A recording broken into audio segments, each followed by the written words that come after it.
My name is Elena Torres. I am 52 years old and I live outside Richmond, Virginia. For most people, I am a quiet widow who repairs old furniture, grows tomatoes, and calls her only daughter every Sunday night. Very few people know that before I became a mother, I spent 12 years as a federal investigator. I learned how criminals hide money, how powerful families bury evidence, and how frightened people reveal the truth without realizing it. I left that life behind when my husband died and my daughter, Brooke, needed me. I believed the dangerous part of my life was over. Then, at 5 o'clock on a freezing Monday morning, the police called and told me they had found my 5-month pregnant daughter bleeding at an abandoned bus stop. Before sunrise, I was kneeling in the mud beside her. Before sunset, I was standing outside her husband's mansion with gasoline on my hands and a burning match between my fingers. If one phone call had arrived 10 seconds later, I would have destroyed the Vance family, and myself, with them. Brooke was 24 and had been married to Trevor Vance for 3 years. Trevor's family owned hotels, construction companies, and half the commercial property in our county. When Brooke first introduced him, he was attentive and charming. He remembered my birthday and opened doors for strangers. His mother, Victoria, wore pearls to breakfast and spoke in a voice so soft that insults sounded like advice. At the wedding, Victoria told me Brooke was fortunate to be lifted into a better world. I smiled because Brooke looked happy. Over time, however, my daughter called less often. She stopped visiting alone. When I asked about a bruise on her wrist, she said she had bumped into a cabinet.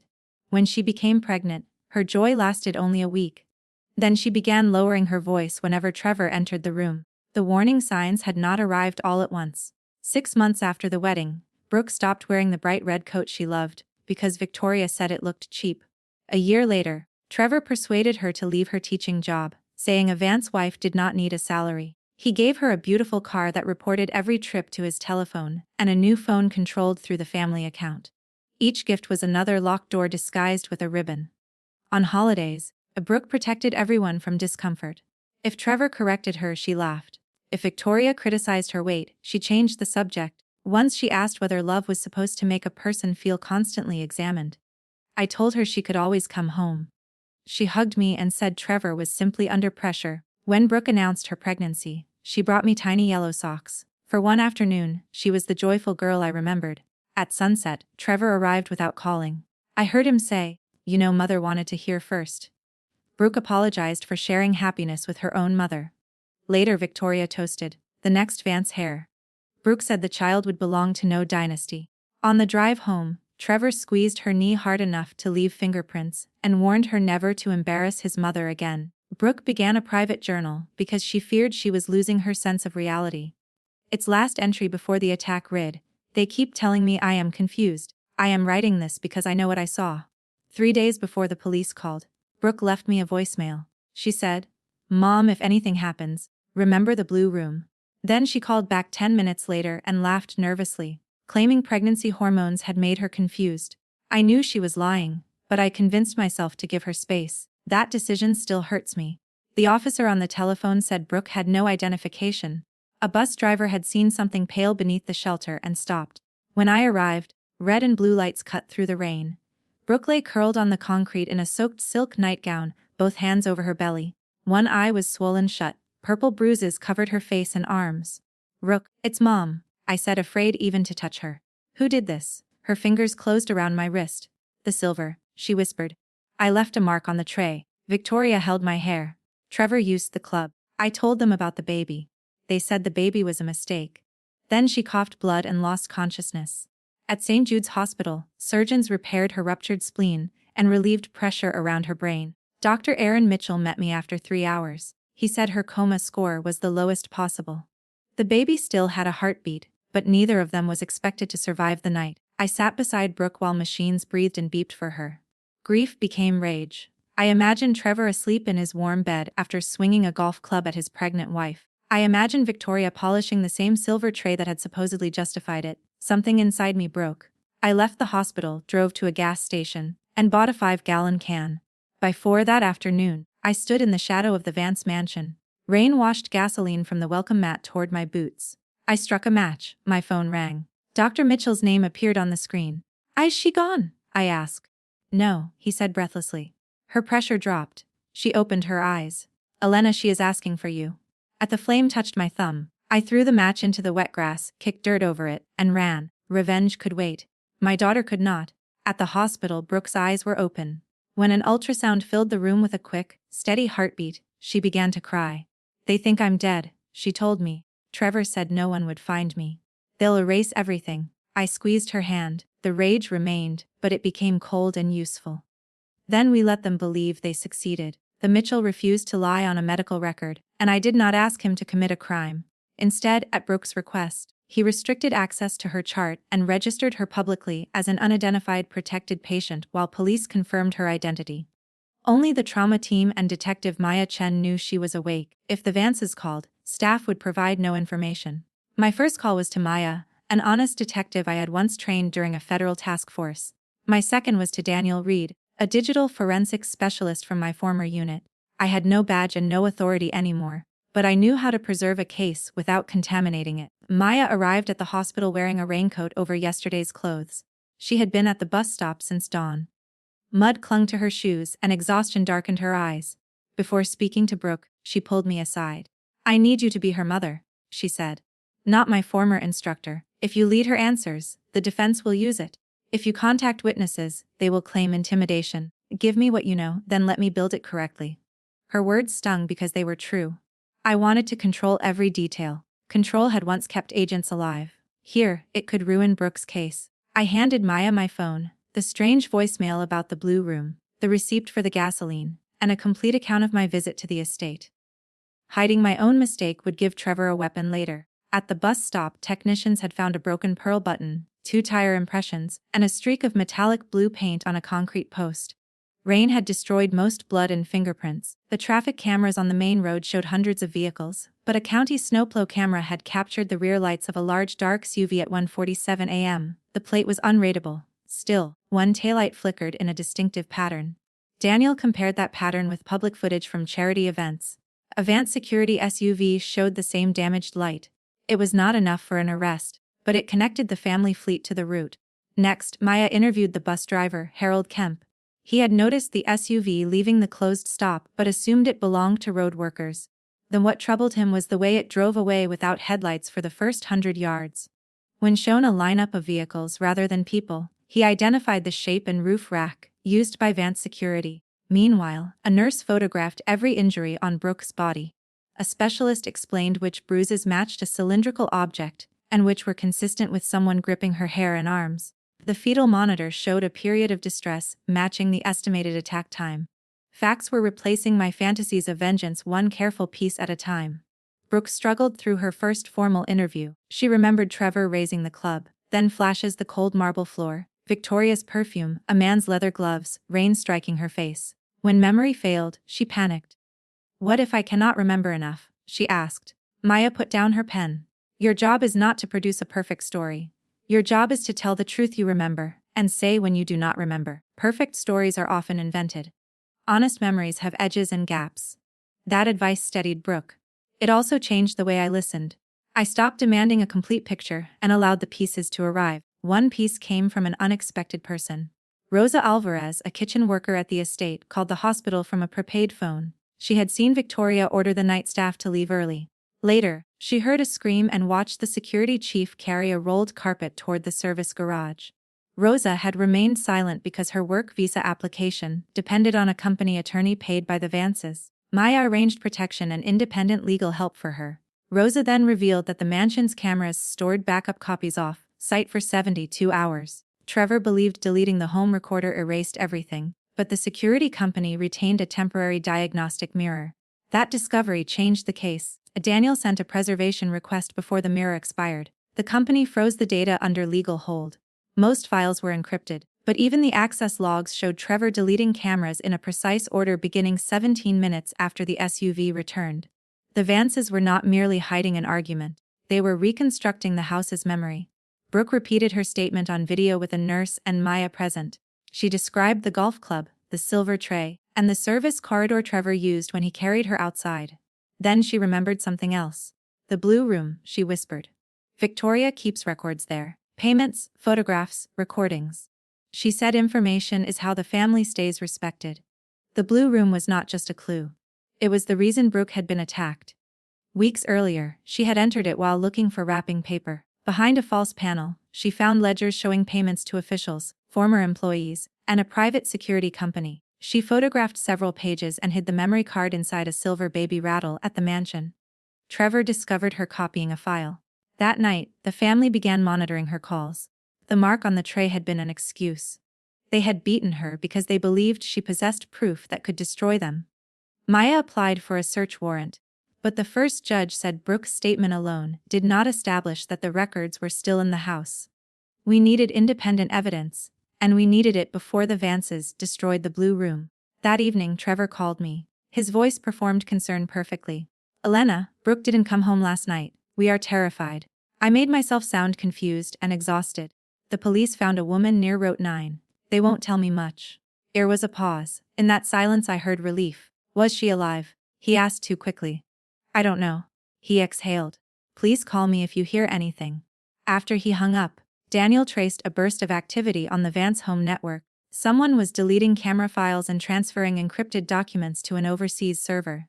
That activity, combined with Brooke's testimony and Trevor's suspicious call, gave Maya what she needed. A judge signed warrants for the estate, the cloud accounts, and 2 company offices.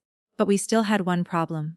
A person inside the police department was warning the Vances. Maya discovered that an evidence request had been viewed by Captain Ross, a senior officer whose name appeared in one photograph on Brooke's memory card.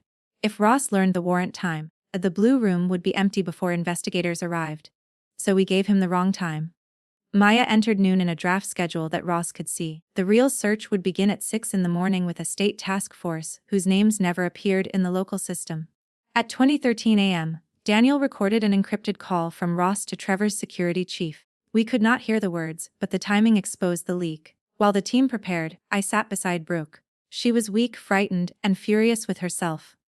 I should have left months ago, she said. You survived the way you knew how. I told her. What they did belongs to them, not to you. She looked toward the dark window. I want Trevor to know I am not afraid anymore. I understood. Justice was not enough if she remained hidden like a shameful secret. But appearing too early could risk her health and the case. We agreed she would decide when the evidence was secured. Her choice, not mine, would control the final confrontation. At dawn, fog covered the Vance estate. Trevor and Victoria were eating breakfast when investigators entered under warrant. No doors were kicked down. No dramatic threats were needed. The sound of 30 calm officers moving through a silent mansion frightened them more than violence ever could. I waited in a command vehicle outside with Maya. Body cameras showed Trevor demanding lawyers and Victoria, insisting the search was a political attack. In the Blue Room, investigators found only empty shelves and fresh scratches where a cabinet had been removed. For several terrible minutes, it seemed we were too late. Then a forensic technician noticed blue paint dust on the carpet near an air vent. Behind the vent was a narrow steel chute leading to the basement furnace room. The Vances had thrown bags of documents down it, planning to burn them at noon after Ross warned them. Because we arrived 6 hours early, the bags were still intact. Inside were bribery ledgers, non-disclosure agreements, photographs used for blackmail, and medical records belonging to 2 former employees. Investigators also found the silver baby rattle Brooke had described. Its hidden memory card contained images of the ledgers, and a short recording made accidentally on the night of the attack. Victoria's voice could be heard saying, "Hold her still." Trevor answered, "After tonight, she won't be a problem." A heavy impact followed. Brooke screamed that she was pregnant. Then came Trevor's reply, "Not for long." The command vehicle went silent. Maya closed her eyes for 1 second, then ordered both suspects detained. Before officers reached the dining room, however, Trevor ran. He crossed the kitchen, shoved a housekeeper aside, and entered the garage. A black SUV burst through a side door and raced toward the gate. I watched it on a security feed, my old instincts awakening. The road beyond the gate curved beside a school. Officers could not risk a high-speed chase. Trevor believed that made him safe. But what he did not know was that Daniel had already obtained legal authorization to disable the Vance fleet through its security service. At Maya's command, the SUV slowed and stopped before it reached the public road. Trevor jumped out and ran into the fog. State officers found him 10 minutes later hiding beneath a landscaping trailer, his expensive suit soaked in mud. Victoria did not run. She sat at the dining table with perfect posture and asked for her attorney. When Maya told her the recording had survived, one of Victoria's hands began to shake. I entered only after the scene was secure. I wore ordinary jeans and a raincoat. I wanted them to understand that I had not defeated them with secret power. Their own cruelty, arrogance, and records had defeated them. Victoria looked at me and smiled thinly. Your daughter will never be believed. She is emotional and unstable. The evidence does not need your permission to be true, I said. Trevor was brought in through the side hall, handcuffed and covered in grass. When he saw me, his face changed. Where is Brooke? He demanded. I placed a tablet on the table and played the hospital video. Brooke's bruised face appeared on screen as she clearly named him and described what he had done. Trevor stumbled backward. She survived. Yes, I said. And so did your child. He began bargaining immediately. He offered money, property, private treatment, and a divorce settlement. Each offer revealed what he truly believed: everything had a price. Then a quiet voice came from the doorway. You cannot buy back the night you tried to kill us. Brooke entered in a wheelchair with Dr. Mitchell beside her and a victim advocate behind her. Her doctor had approved a short supervised trip after her condition stabilized, and Maya had confirmed that the suspects were restrained. I had worried it was too soon, but this was Brooke's decision. Trevor dropped to his knees. Brooke, your mother is manipulating you. My daughter looked at him without trembling. My mother did not swing the club.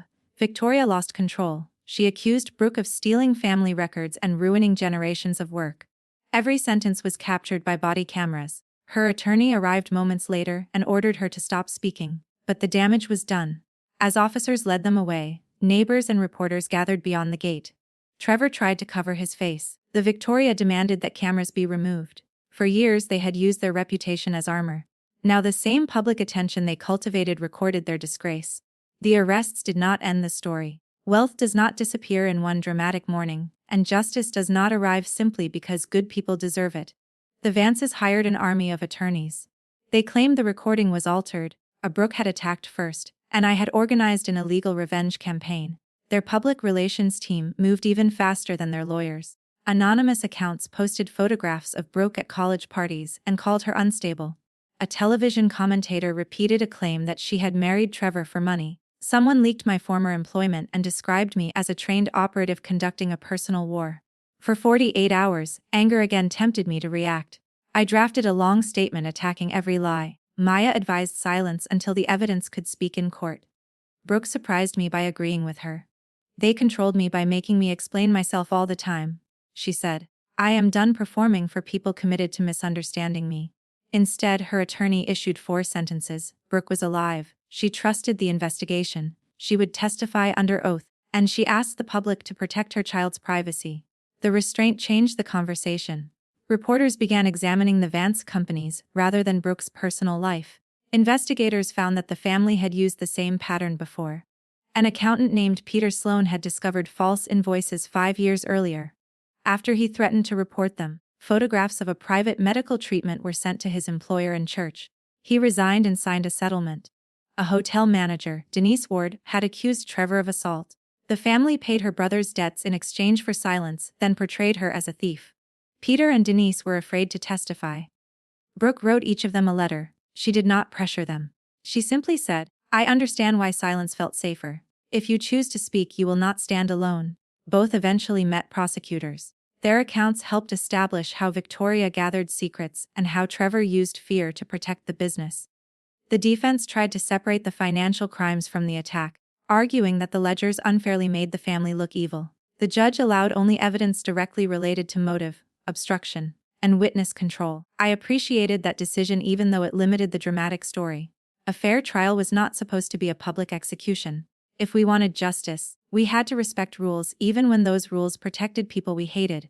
Trevor offered Brooke a plea agreement before trial. He would admit aggravated assault and serve 8 years if she supported dropping attempted murder.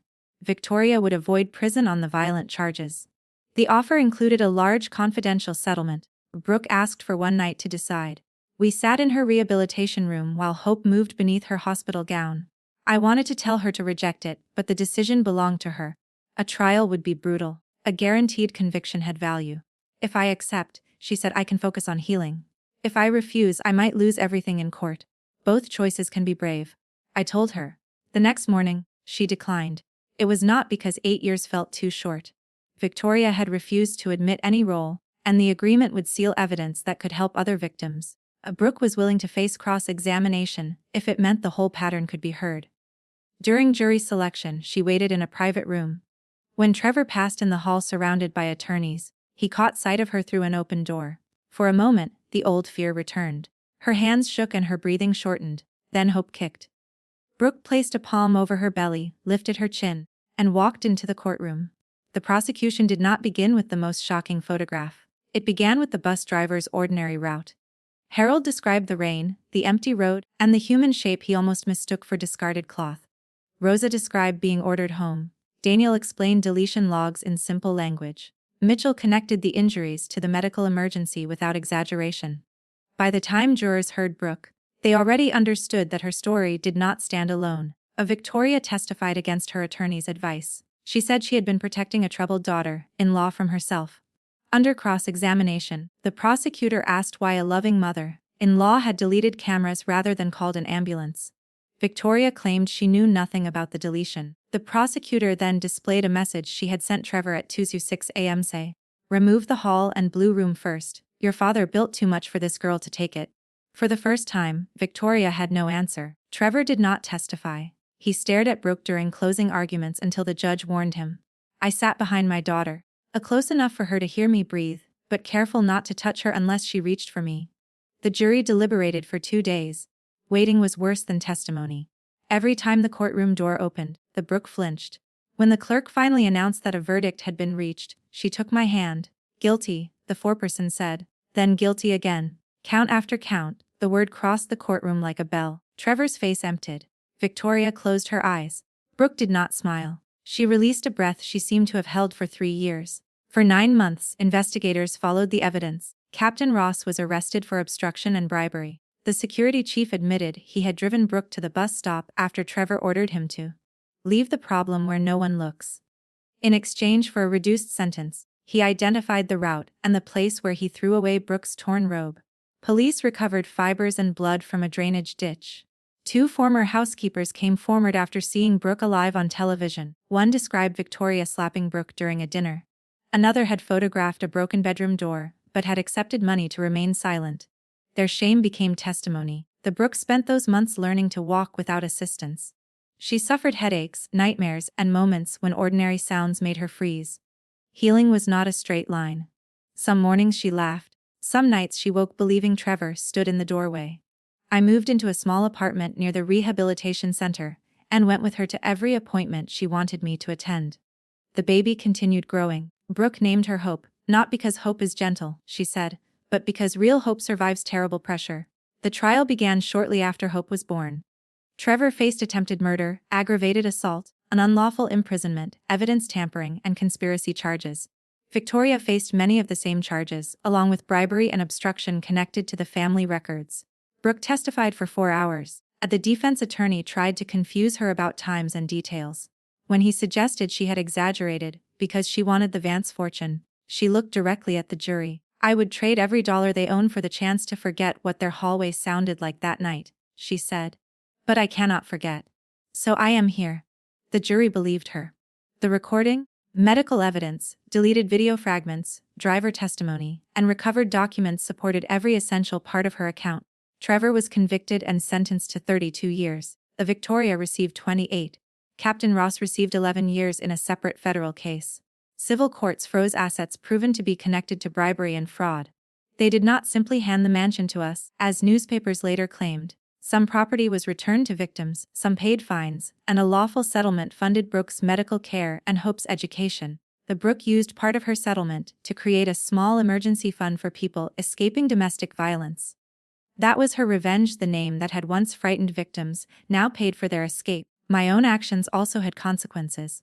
I told Maya about the gasoline before anyone else discovered it. Investigators found the can and the scorched match. Because I had extinguished the flame, caused no fire, and cooperated fully, prosecutors did not charge me with arson. I did complete community service and counseling for reckless conduct. I accepted that. Rage explained my choice, but it did not excuse it. If Dr. Mitchell had called 10 seconds later, Brooke might have awakened to learn that her mother was in prison. Or dead. I had almost made her tragedy about my anger. That truth became the hardest lesson I carried from that night. 1 year after the attack, Brooke and Hope moved into a modest farmhouse near me. On a bright autumn morning, I sat on their porch while hope slept against Brooke's chest. The fields were quiet and sunlight warmed the wooden floorboards. "What are you thinking about, Mom?" Brooke asked. "About the match," I admitted. "And how close I came to becoming someone you would have to fear." She reached across and took my hand. "But you put it out." "A phone call stopped me." "No," she said. "The call gave you a choice. You stopped yourself." I looked at my daughter, at the faint scar near her temple, and at the child breathing safely in her arms. Trevor and Victoria had believed power meant making other people afraid. Brooke showed me something stronger. Power was telling the truth while afraid. It was surviving without becoming cruel. It was turning evidence into justice, and pain into protection for someone else. That afternoon, a young woman arrived at the farmhouse carrying a small envelope. Brooke's emergency fund had paid for her first week in a safe apartment.